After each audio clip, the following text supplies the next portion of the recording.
Cheers. Cheers. Ooh, drinking some Bacardi Raspberry, because as I was telling Kurt, it reminds me of 2008, which is a pretty good year.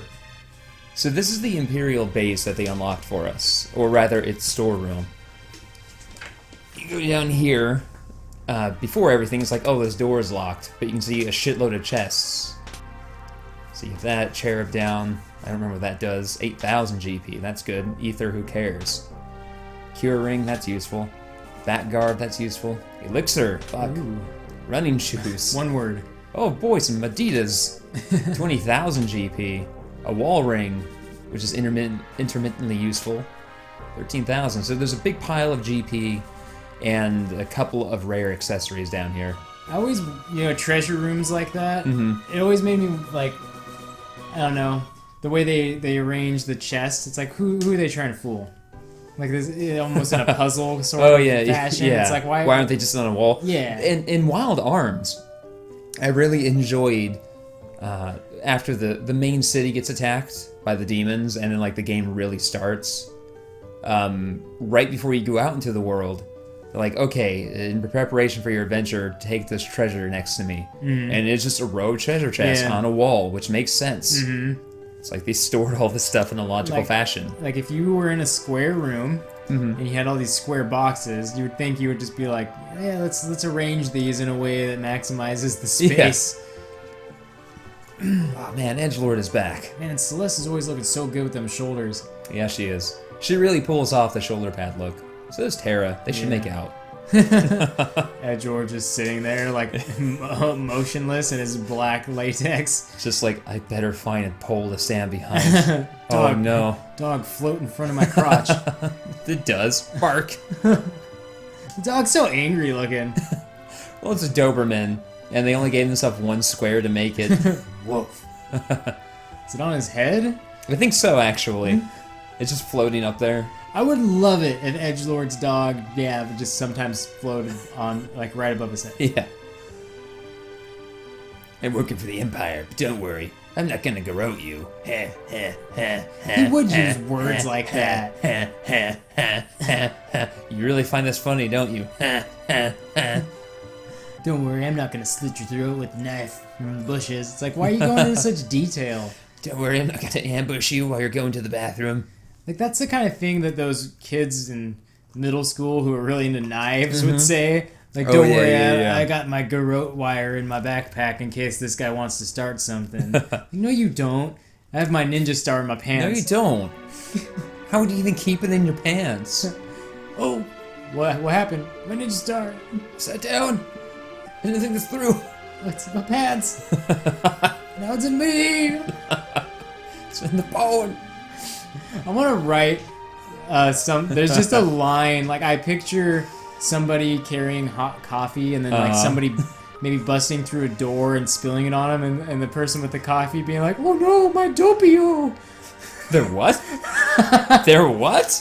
Doppio? Doppio? It's a type of coffee drink. Okay. And it's so stupid sounding. But just imagine someone being like, oh no, my Doppio. Okay. I just need that in something. Kind of like how I just needed Gaseous Gay to be a character. Yeah. Like I just thought of that. That you sent me a text out of the blue, apropos of nothing, and just, I don't know what, but I need Gaseous Gay to be a character in something.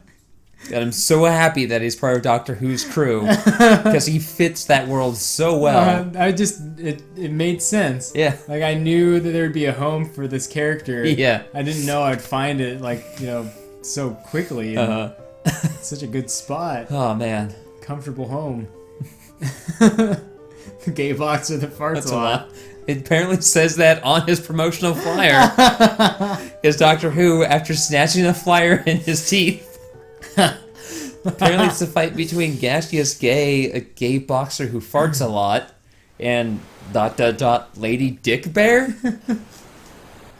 The way you describe it is basically like a cartoon. His neck extends and like cans up at a horrific angle, and he snatches it in between his teeth. I want the animated version of our script really It can only exist as an animated version. Yeah.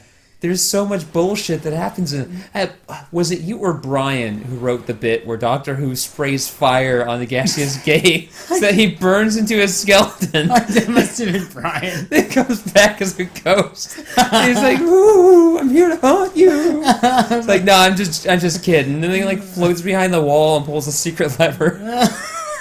That's been Brian, because Brian really likes ghosts. And then I had to bring him.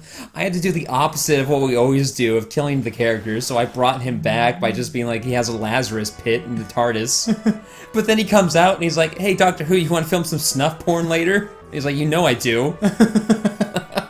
You know it. Why you even ask? Yeah. Why else would I have a Lazarus pit? I hope that kind of like how Rick and Morty was started off as like a definitely like a. It was just a Back to the Future thing. Maybe that'll happen with our Doctor Who script. Maybe it'll just turn into the Rick and Morty of Doctor Who. Except where Rick and Morty actually has stuff to say, I don't want to have anything to say. Not with Clown Warriors. I have stuff I want to say. Doctor Who, I don't want to say anything. I just slapstick of. I just want an episode where our version of Pawn has sex with a velociraptor, and then goes on to be her love interest because Doctor Who, and this is how the Raptor's going to describe it. First, Doctor Who grafted a penis onto him.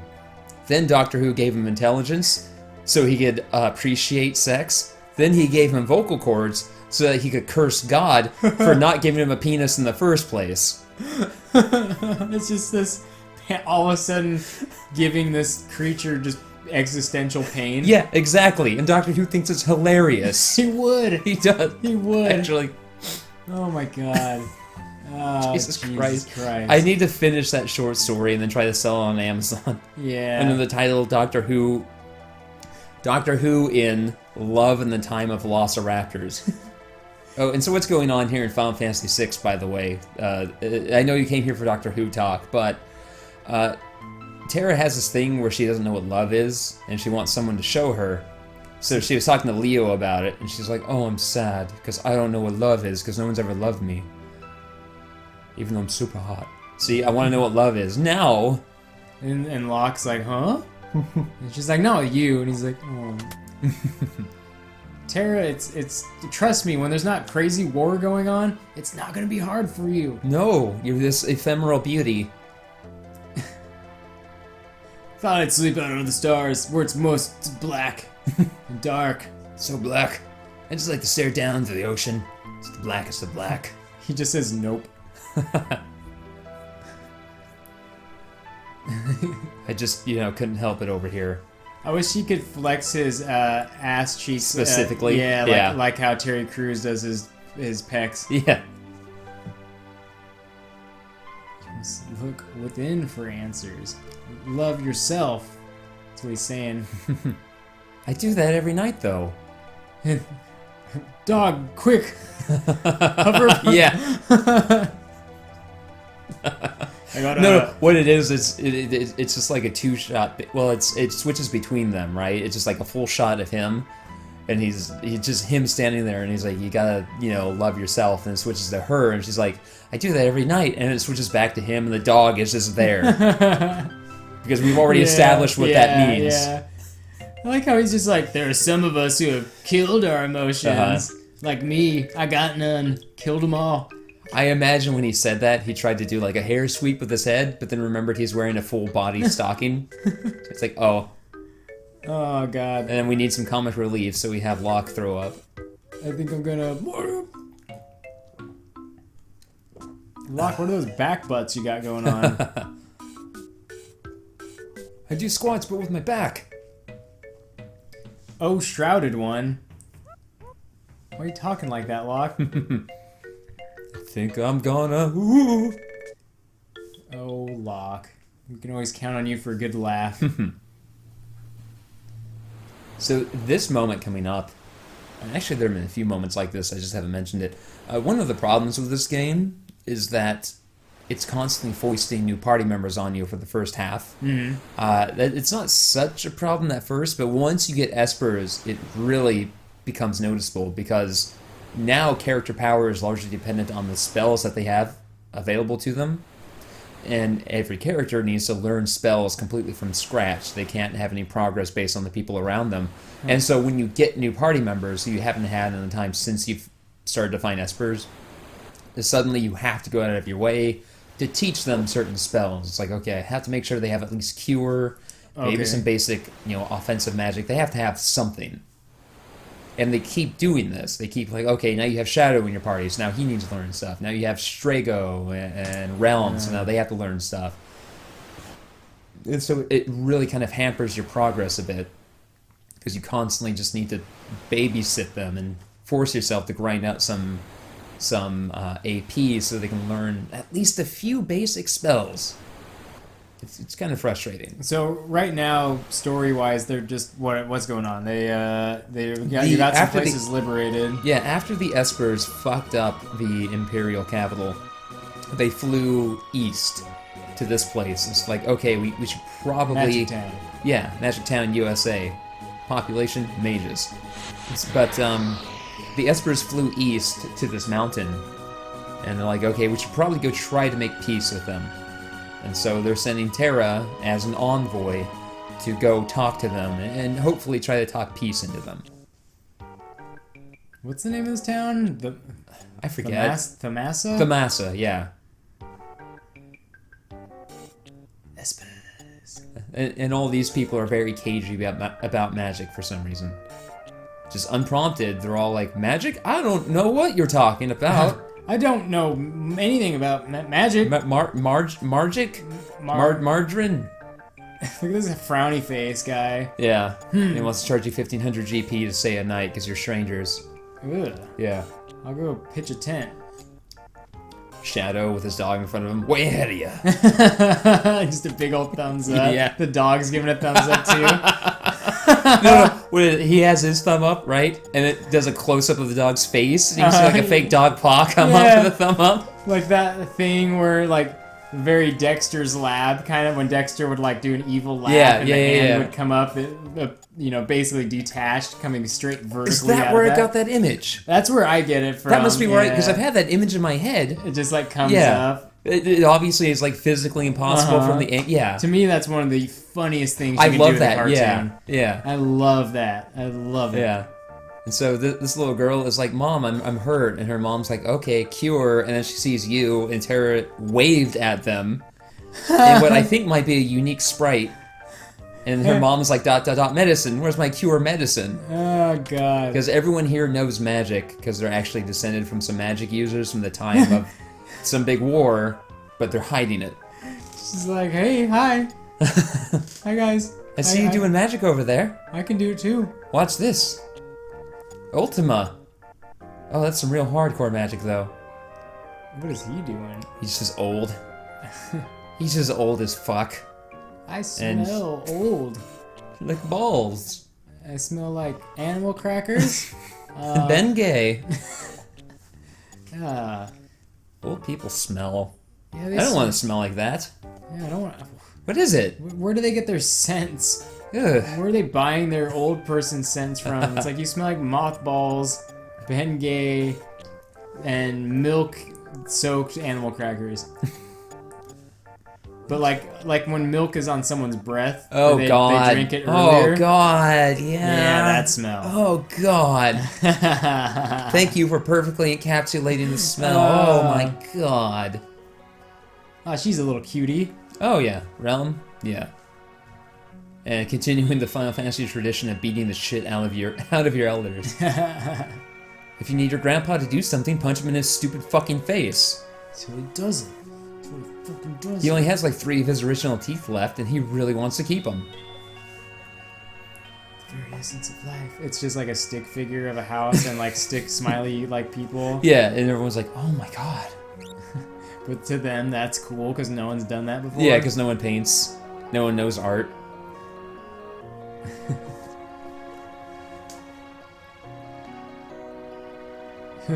Oh shit! Shut up, kid! Yeah, fuck! Hey everybody, it's Richard here. At this point, the audio got corrupted. I don't know what the problem is actually. The audio is fucked up.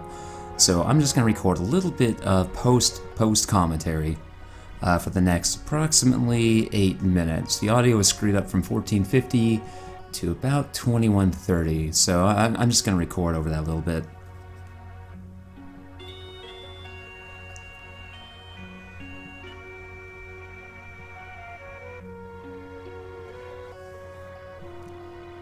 So Shadow's dog is named Interceptor, and for whatever reason has a particular affinity for Relm. That's going to be important later, but for right now it doesn't really matter.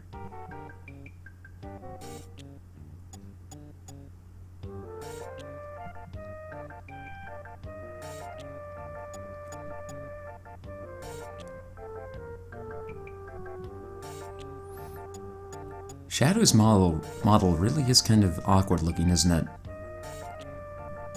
Like, they couldn't make him solid black because that wouldn't read well, and so they had to make him more of a gray, shiny mass.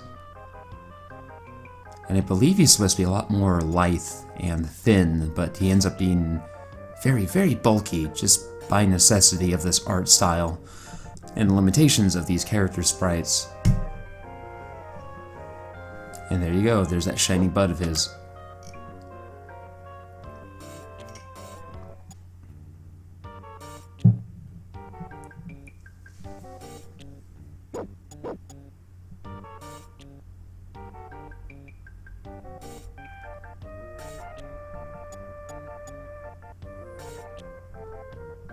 When you first come to the town, if you go to the inn, the innkeeper will charge you 1,500 gil per night, and you can say no to that and just leave.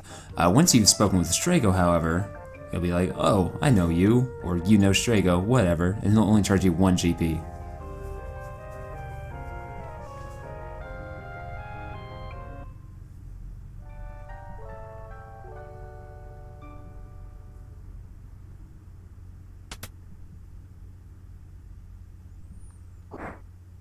And you need to go rest because during the night an accident happens. Oh no!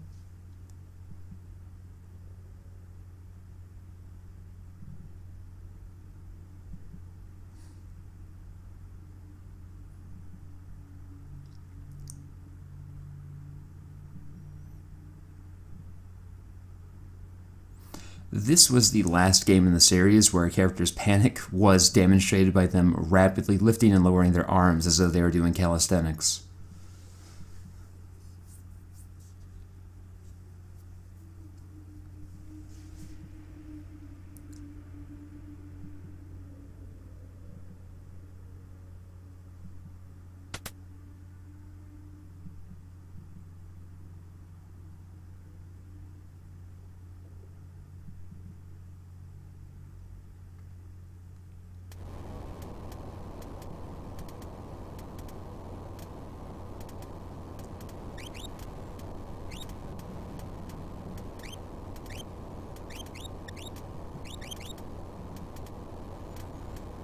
So I remember from my previous playthroughs that the next area is going to be full of fire monsters, so it's important to make sure you don't have any fire weapons equipped or you're going to have a bad time. I mean, obviously the house is on fire, it wouldn't make sense for there to be any other sort of enemies in there, but, you know, experience does pay out.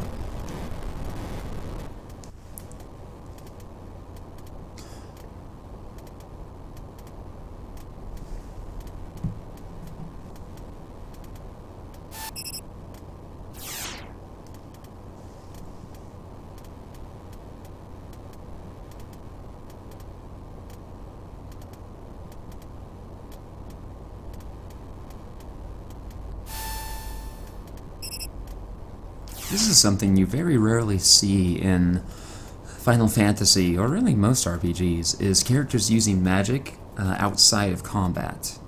In a lot of games, the abilities that your characters have, especially magic, they seem to not exist when the story doesn't need them to exist.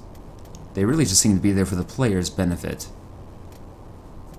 So it's always a surprise and kind of a delight when characters actually use them in the course of the story, as though the developer considered what these abilities would what kind of impact they would have on the world, and how characters might use them. So in this case, They're attempting to put out this fire by casting water and presumably ice magic at it.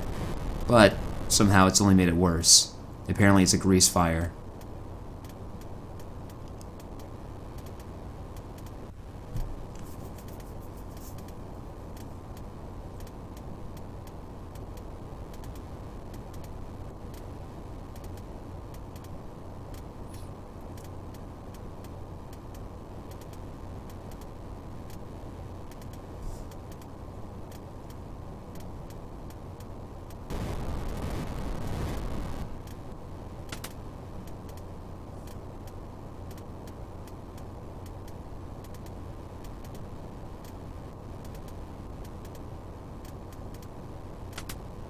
Anyway, unlike what you might expect, there's no timer in here, so you can actually take as long as you want in exploring it. It's just a matter of whether or not your resources will run out. None of the fighting here are bombs. Nothing but bombs. Or balloons, as they are called in this area.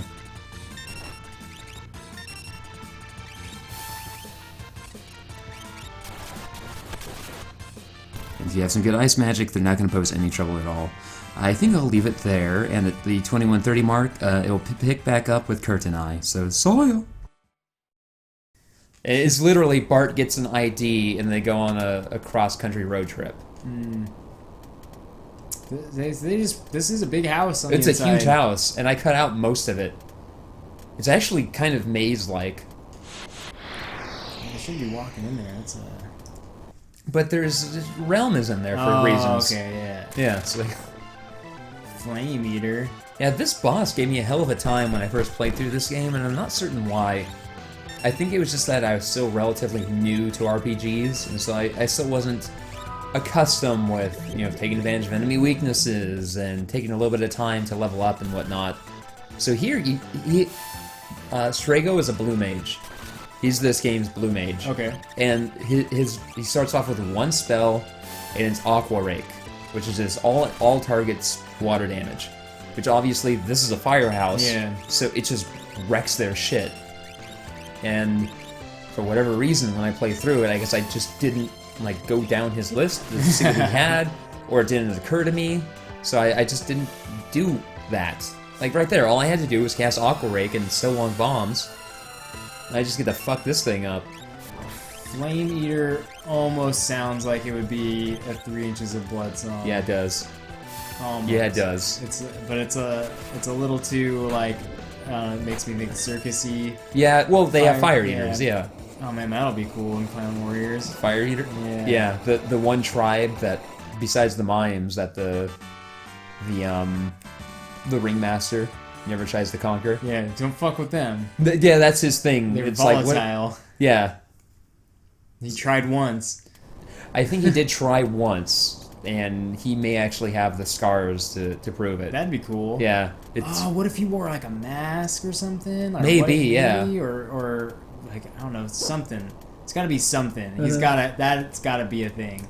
Oh man, dog. Yeah, the dog is trying to help her. The dog has a weird affinity for her, and we find out why later. But not right now. Right now, it's just a really good doggo. I don't understand how they're surviving in there with all those flames. It seems like they asphyxiate or literally burn to death. the dog just fighting the fire now? It's just fighting the fire. The dog is so cool. Oh man, everyone's knocked out. Yeah. Well, because they're in a firehouse. Yeah. Except Shadow, who stayed behind, is here to save us. He's about to do the cool anime thing where you just dash past the enemy and they die. Swing! They could have probably animated that a bit better, but they probably were reaching some maximum of sprites or something. You know what? I bet there's a maximum amount of sprites they can do on screen at once. Or if they somehow the flames split in half and then disintegrate. That's what I was thinking, is they could split in half and disintegrate, but I think maybe they couldn't divide the sprite in half because of certain limitations. I've been describing them these characters as being 2 squares high, basically, and they probably can't split a square in half because I don't recall anything like that ever happening. They're always at least one solid square. I'm trying to think about when they were dancing. And they would pass yeah, through. but it wasn't split Yeah. in half, though, no. Everyone here can use magic? What, you just now figured that out? Dude. I'm Locke, I'm slow. The village of the Mage Warriors. Not as cool as Clown Warriors, but it's up there. Pretty cool. Yeah. The Clown Warriors are basically mages. Yeah. A lot of what they do is just fucking magic. With, Yeah. You know, clown magic. Clown magic's the strongest. Oh, man. Fucking. It's just so cool to think about. I was thinking about, we were talking about how the roguish clown would like end up betraying the Clown Warriors and briefly going over to the other side for a bit. I don't think he's the one who does it. I think they suspect he's the one because he got captured and he's always like in people's faces and very aggressive about it. I don't think he does it though. I think, and this is a spoiler by the way for Clown Warriors, I think it's the tech clown. Ooh. I think the tech clown is a little too withdrawn. I think he's the sort of person who he doesn't quite know how to get along with other people in very much the same way that like I or other introverts, like we have trouble talking with people, right? On the one hand, you can recognize that that's your problem and you need to deal with it, or you can just assume that everyone else has a problem. Yeah. And I think with him, he assumes everyone else has a problem. I think he's a little paranoid and he thinks that when people are talking about him, it's a negative thing that they're saying. And they always come to him specifically to talk about his tech. And when they come to him to talk to him about his tech, they're trying to use it as an in to talk with him, right? And hold a conversation and get to know him better. He thinks, though, that's all they're interested in. He thinks that's all they really good. Yeah, that would resonate with a lot of people. Right. He thinks all they want him for is his technical skills. And he's really good at it, but he's also kind of hoarding that knowledge to himself because on the one hand, he loves that he can provide this service. On the other hand, he also resents that in his mind, this is all they want. Like if he didn't have that, would they want me? Exactly. They do value him as a person, as a member of the team. Like they're not family members, but they're effectively like they're a non-nuclear family because of the situation that they're in. Oh, and the Ringmaster is like a perfect... That makes a lot of sense because the Ringmaster is after, knowledge and the power and it can provide a lot of resources and I think that would appeal to the techie one. He can do all that. He's like, I can give you... It's similar to 300 when Xerxes goes to the one twisted Spartan. I can never remember that one's name. Yeah, no one can. But basically, he's like, I can give you a place in my army. Yeah. I can give you all this stuff you've always wanted. You can read, like, I have... He's like, I can give you all this knowledge. I can give you a real family. Like, you would be valued for who you are, not for what you can do. Which is a lie. The Ringmaster actually only wants him for what he can do. Right? And the Ringmaster, when he is talking with the roguish clown, it's like, he recognizes that there's a possibility that he'll turn, but that's not what he's banking on. He's banking on, he just wants to sow seeds of doubt. Yeah, exactly. So that if he can get... And everyone would suspect the roguish one. Right. It's like when he comes back, they're like glad to have him back, but there's always going to be that little bit of doubt there. And when something does happen at the end of season 1, they think it's him. Yeah.